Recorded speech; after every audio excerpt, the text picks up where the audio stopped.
ఓం గం గం గం గణపతియే నమః. అందరికీ నమస్కారం అండి. మనకి 2025 కార్తీక మాసంలో నవంబర్ 8వ తేదీ శనివారం రోజున మనం సంకటహార చతుర్థి వ్రతాన్ని అయితే జరుపుకుంటామండి. ఎందుకు చేసుకుంటామండి అసలు సంకటహార చతుర్థి వ్రతం? పూర్తి పూజా విధానం ఏమిటి? ఉదయం ముడుపు కట్టిన దగ్గర నుంచి పూర్తి పూజా విధానం మొత్తం కూడా క్లియర్ గా నేను ఈ రోజు వీడియోలో తెలియజేస్తున్నానండి. నా పూర్తి నమ్మకంతో చెప్తున్నానండి. నేను ఈ వ్రతాన్ని 3 సంవత్సరాల నుంచి అయితే చేస్తున్నాను. చేసిన ప్రతిసారి కూడా నాకు అతి శీఘ్రంగా ఫలితం అనేది వస్తుందండి. మొత్తం కూడా విధి విధానాలు అన్ని కూడా నేను తెలియజేస్తానండి. కాబట్టి ఎవరు కూడా స్కిప్ చేయకుండా చూడండి. మానవుల సంకటాల నుంచి గట్టెక్కించే వ్రతమే సంకటహార చతుర్థి వ్రతం అండి. ఈ వ్రతాన్ని మనము ప్రతి నెల కూడా పౌర్ణమి తర్వాత వచ్చేటువంటి చవితి తిథి రోజున, ముఖ్యంగా చవితి తిథి అనేది సాయంత్రం ప్రదోష సమయంలోనూ అలానే చంద్రోదయ సమయంలోనూ మనకి ఉండడం ముఖ్యమండి. ఎప్పుడైతే మనకి ఆ విధంగా చవితి తిథి చంద్రోదయ సమయంలో ఉంటుందో ఆ రోజున సంకటహార చతుర్థి వ్రతంగా జరుపుకుంటామండి. ఈ నెల మనము అంటే కార్తీక మాసంలో నవంబర్ 8వ తేదీ శనివారం రోజున చవితి తిథి గడియలు వచ్చేసి మనకి శనివారం రోజున మధ్యాహ్నం 12:35 నుంచి ఆదివారం రోజు అంటే 9వ తేదీన ఉదయం 10:20 వరకు చవితి తిథి ఉందండి. చెప్పాను కదండి, చవితి గడియలు మనకి 8వ తేదీన సాయంత్రం రాత్రి అయితే ఉన్నాయి కాబట్టి శనివారం రోజు అయితే మనం జరుపుకోవాలి.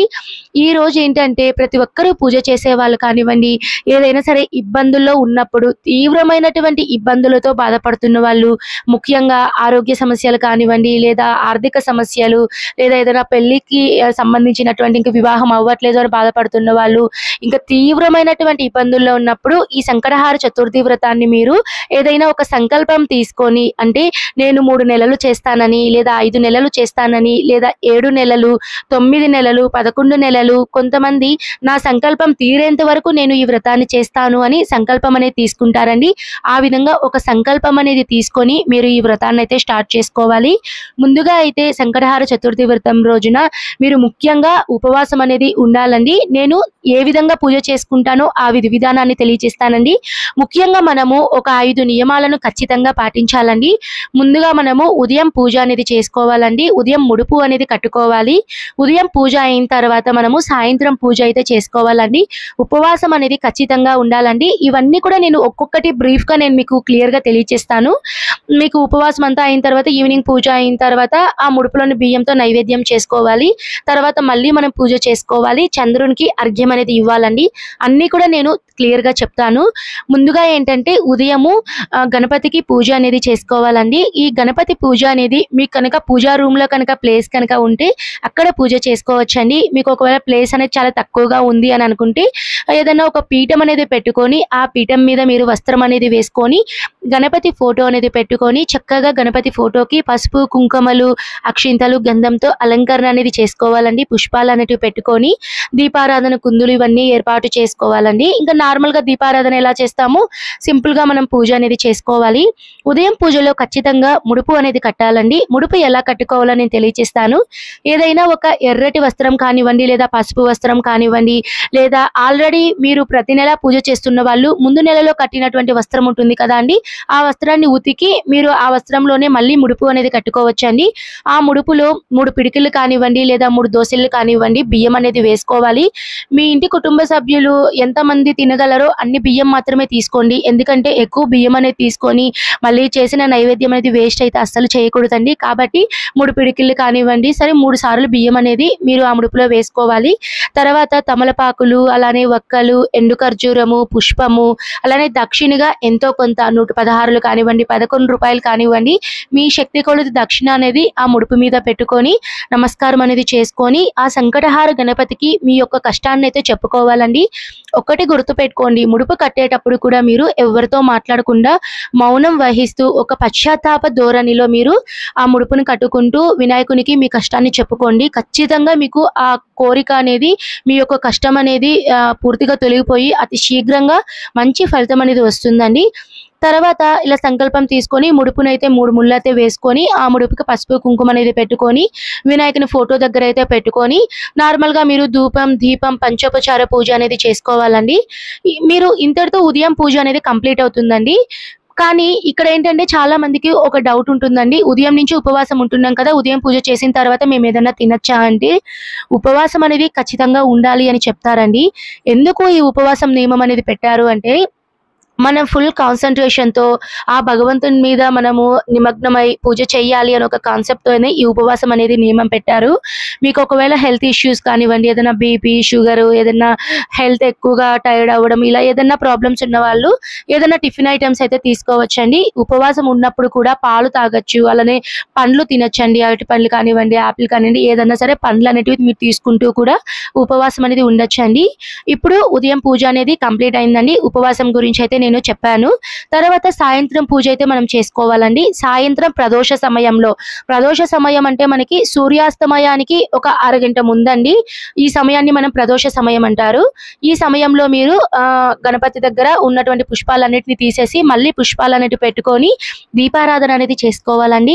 తర్వాత ముడుపుకి నమస్కారం చేసుకొని ఆ ముడుపునైతే మీరు తీసుకొని అందులో వేసినటువంటి తమలపాకులు ఇవన్నీ ఉంటాయి కదండి, వీటిని మీరు గణపతి దగ్గరే పెట్టుకోండి.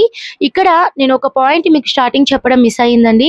ముడుపు విషయంలో చాలా మంది ఎలా చేస్తారంటే ముడుపుని ఎన్ని నెలలైతే సంకల్పం తీసుకుంటారో అన్ని నెలలు కూడా వినాయకుని దగ్గర పెట్టుకొని ఆ సంకల్పం తీరాక వాళ్ళు ఆ ముడుపులోని బియ్యంతో నైవేద్యం అనేది చేస్తారండి. నేనైతే అలా చెయ్యనండి.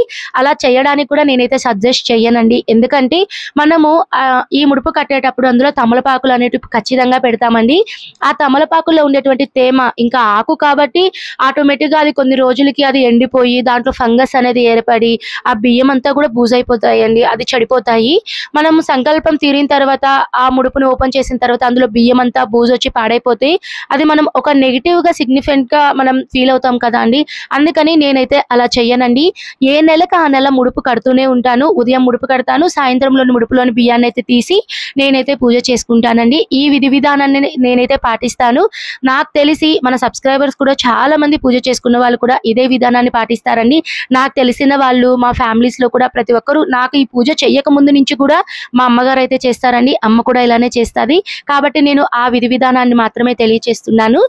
ఇప్పుడు సాయంత్రం పూజలో ముడుపులోని బియ్యాన్ని తీసి ఏదైనా నైవేద్యం అనేది చేయాలండి. నైవేద్యం అంటే పాలతో మీరు పరమాన్నం లేదంటే పాల పాయసం కానివ్వండి, ఈ బియ్యం అనేది వేసి మీరు పరమాన్నం కానీ ఏదైనా నైవేద్యం చేసి పూజలో పెట్టుకోవాలి. ఇప్పుడు మీరు గణపతికి షోడశోపచార పూజ అనేది చేయాలండి. ఇక్కడ మళ్ళీ మీరు ఇంకొక గణపతికి అయితే పూజ చేయాలండి. అదేంటండి, మీరు ఆల్రెడీ గణపతికే కదా పూజ చేస్తున్నారు, మళ్ళీ ఇంకొక గణపతికి ఏంటండి పూజ చేసేది అంటే, మనకి గణపతిలో కూడా చాలా రూపాలు ఉన్నాయండి. మొదటిగా మనము పూజ చేయాల్సింది ఏ కార్యానికైనా సరే, మీరు ఏ పని చేసినా ముందుగా విఘ్న నివారకుడు, మనం చేసేటువంటి పూజలో ఎటువంటి విఘ్నాలు లేకుండా ఆది దేవుడు విఘ్న నివారకుడు ఆ గణనాథునైతే మనం పూజించాలండి. తర్వాత మనము సంకటహార గణపతికి, ఈ రోజు పూజ చేసేది గణపతి సంకటహార గణపతికి కాబట్టి ఆయనకైతే మనం పూజ చేసుకోవాలి. పసుపుతో చిన్న గణపతిని అయితే మీరు ఆది దేవుడికి అయితే పూజ చేసుకోండి. పసుపు గణపతి చేయలేని వాళ్ళు మీరు ఏదైనా చిన్న ఫోటో కానీ లేదా మీ దగ్గర ఏదైనా శ్వేతార్క గణపతి ఉన్నా ఎవరు ఉన్నా కూడా పూజలో పెట్టుకొని పూజ అనేది చేసుకోండి. గణపతికి అయితే మీరు పంచోపచారాలైన పూజన చేసుకోవచ్చండి. ఆయనకి కడ్డీలతో అలానే నైవేద్యం ఏదైనా ఒక అరటి పండు కానివ్వండి లేదా చిన్న బెల్లం కానివ్వండి మీరు నైవేద్యం అనేది పెట్టుకోవచ్చు. ఫస్ట్ టైం చేసే వాళ్ళు ఈ నెల స్టార్ట్ చేసుకోవచ్చు అంటే స్టార్ట్ చేసుకోవచ్చండి. కార్తీక మాసం ఎంతో విశేషమైన మాసం కాబట్టి ఈ మాసంలో అయితే మీరు సంకటహార చతుర్థి పూజ అనేది చేసుకోవచ్చండి. అలానే ఫస్ట్ టైం చేసే వాళ్ళు కానివ్వండి లేదా కొంతమంది వాళ్ళ శక్తి కొలది వాళ్ళు ఏంటంటే ఎక్కువగా వినాయకుడు భోజన ప్రియుడు కాబట్టి ఎక్కువగా పరమాన్నాలు కానివ్వండి, ఉండ్రాళ్ళు, కుడుములు, లడ్లు, మోదకాలు ఇవన్నీ కూడా చేసి పెడుతూ ఉంటారండి. అలా కూడా చేసుకోవచ్చండి. నేను కూడా చేసేదాన్నే అండి. స్టార్టింగ్ అంతా కూడా నేను ఎక్కువగా చేసేదాన్ని. ఇప్పుడు ఏంటంటే కొద్దిగా పిల్లలు పెద్దవాళ్ళు అయిపోతున్నారు. సో వాళ్ళ స్కూల్ అని, కొద్దిగా వాళ్ళ ట్యూషన్స్ అని, వాళ్ళ దగ్గర హోంవర్క్స్ అని, సో ఇలా టెన్షన్స్ కొద్దిగా ఉండడం వల్ల నేను ఎక్కువ నైవేద్యాలు అనేవి చేయలేకపోతున్నానండి. కానీ మాక్సిమం మీకు కూడా మీరు ఎన్ని చేయగలరో అన్నైతే చేసుకోండి. మెయిన్ గా మనం ముడుపులోని నైవేద్యం చేసాం కదా అండి, అది పెడితే సరిపోతుంది. ఎక్స్ట్రాగా మీరు ఏమన్నా సరే పెట్టుకోవచ్చండి. ఈవినింగ్ పూజలో అయితే మీరు సంకటహార గణపతికి అయితే పూజ చేసుకోవాలి. మరి ఏ పుష్పాలతో పూజించాలండి అంటే పలానా పుష్పం అని అయితే ప్రత్యేకంగా ఏం లేదండి. గణపతికి ఎరుపు రంగు పుష్పాలన్నా ఎరుపు అక్షింతలతో పూజ అనేది ఎక్కువగా ప్రాధాన్యత అనేది ఇస్తారు. అలానే గరిక, మనం గడ్డి గడ్డి ఉంటుంది కదండి, గరికతో కూడా గణపతికి పూజ చేస్తారు కదండి. సో మీకు కనుక ఈ రోజు గరిక కనుక దొరికితే గరికతో మీరు సంకటహార గణపతి అష్టోత్తరాలు అయితే పఠించుకోండి. గరిక దొరకలేదు అన్నప్పుడు పుష్పాలతో చేసుకోండి. అలానే కొంతమంది ఈ రోజున పూజలో దోసకాయ అండి, మనం దోసకాయ తింటాం కదా, సాంబార్లు అలా వేస్తూ ఉంటాము, దోసకాయను కూడా పూజలో అయితే పెడుతూ ఉంటారండి. పూజ అంతా అయిన తర్వాత ఆ దోసకాయని మీరు కూరలో ఉపయోగించుకోవచ్చు, అంతేకాని వేస్ట్ అయితే చేయకండి. ఏదైనా సరే మనం దేవుడికి పెట్టిన నైవేద్యం అనేది మనం ఎప్పుడూ కూడా వేస్ట్ చేయకూడదండి, అది మనకి చాలా ఇదవుతుంది. సో మీకు ఒకవేళ అలా వేస్ట్ అవుతుంది అనుకుంటే ఏదైనా పక్షులకు కానివ్వండి, మూగజీవులకు కానివ్వండి పెడితే చాలా మంచిది. ఇప్పుడు సాయంత్రం సంకటహార గణపతికి పూజ అంతా చేసుకోవాలండి. పూజ అంతా చేసుకున్న తర్వాత మీరు చేతిలో కొద్దిగా అక్షింతలు పట్టుకొని సంకటహార చతుర్థి వ్రతకథ అనేది ఉంటుందండి, ఆ వ్రతకథను తప్పకుండా చదువుకోవాలండి. వ్రతకథ చదవలేని వాళ్ళు ఆల్రెడీ మన ఛానల్లో వీడియో అయితే ఉంది, ఆ వీడియో నేను డిస్క్రిప్షన్లో లింక్ చేస్తాను, అలానే మీకు పైన ఐకార్డ్స్లో కూడా పిన్ చేస్తానండి. తప్పకుండా మీరు వ్రతకథనైతే చదవలేని వాళ్ళు నా వీడియోనైతే వినండి. ఇలా వ్రతకథ అంతా అయిన తర్వాత చంద్రుడు వచ్చేంత వరకు మనం వెయిట్ చేయాలండి. చంద్రుడికి అర్ఘ్యం అనేది ఇవ్వాలి. కానీ ఇప్పుడైతే చాలా మందికి ఒక డౌట్ అనేది వస్తుందండి, మా ఏరియాలో చంద్రుడు లేడండి, మాకు వర్షం వస్తుంది, సో క్లైమేట్ ఇష్యూ వల్ల చంద్రుడు మాకు కనిపించట్లేదు, మరి మేము ఎలా చంద్రునికి అర్ఘ్యం ఇవ్వాలి అన్న డౌట్ చాలా మందిలో ఉంటుంది. అలాంటప్పుడు మీరు సాయంత్రం నక్షత్ర దర్శనం కానివ్వండి చేసుకోండి. ఒకవేళ నక్షత్రాలు కూడా కనిపించలేదు అనుకున్నప్పుడు మనకి పరమశివుడి ఫోటో ఉంటుంది కదండి, శివయ్య ఫోటోలో ఆయన తల మీద చంద్రుడు ఉంటారు కదా, ఆ చంద్రుడిని చూస్తూ కూడా మీరు అర్ఘ్యం అనేది ఇవ్వచ్చండి. ఆన్లైన్లో చంద్రుని ఫొటోస్ అనేవి మనకి చాలా దొరుకుతాయండి. ఒక ఫోటో తీసుకొని ఆ చంద్రుని చూస్తూ ఓం చంద్రదేవాయ నమః అని అర్ఘ్యం అనేది ఇవ్వాలండి. ఈ అర్ఘ్యం అనేది ఎలా ఇవ్వాలో చెప్తానండి నేను అది కూడా. ఇప్పుడు మనం ఇలా ఫోటో చూస్తూ కూడా అర్ఘ్యం ఇవ్వచ్చు. అలానే చంద్రోదయం అయ్యేంత వరకు మనం డైరెక్ట్గా టెర్రస్ మీద కానివ్వండి లేదా చంద్రుడు కనిపించే విధంగా మీరు చంద్రునికి అర్ఘ్యం అనేది ఇవ్వచ్చు. ఇప్పుడు అర్ఘ్యం ఎలా ఇవ్వాలో తెలియచేస్తానండి.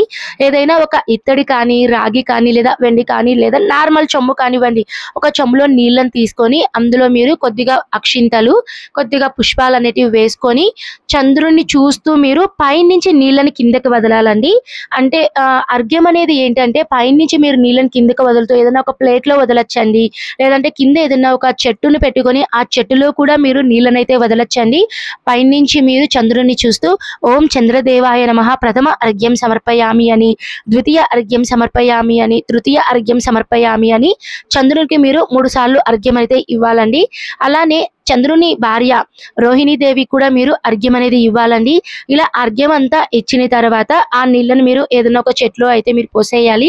కింద కాళ్ళు అంటే తొక్కడము అలాంటివి అయితే చేయకూడదు. చంద్రునికి అర్ఘ్యం అంతా ఇచ్చేసిన తర్వాత అప్పుడు మీరు సంకటహార గణపతి దగ్గర పూజా రూమ్లోకి వచ్చేసి స్వామివారికి మళ్ళీ మంగళ నీరాజనం అనేది ఇవ్వాలండి. మంగళహారతితో నీరాజనం అనేది ఇచ్చిన తర్వాత మళ్ళీ మీరు ఆ మంగళహారతి అనేది స్వీకరించి మీరు చేసినటువంటి నైవేద్యాన్ని ముందుగా మీ కుటుంబ సభ్యులందరికీ కూడా పంచిపెట్టాలండి. తర్వాత మీరు ఎవరైతే ఉపవాసం ఉంటారో వాళ్ళు స్వీకరించాలి. అంతటితో ఉపవాసం అనేది విరమణ అవుతుంది. అంతటితో మీకు సంకష్టహార పూజ అనేది సంపూర్ణమవుతుందండి. సో ఈ విధంగా అయితే మనము సంకష్టహార చతుర్థి పూజ అనేది మనం చేసుకోవాలి.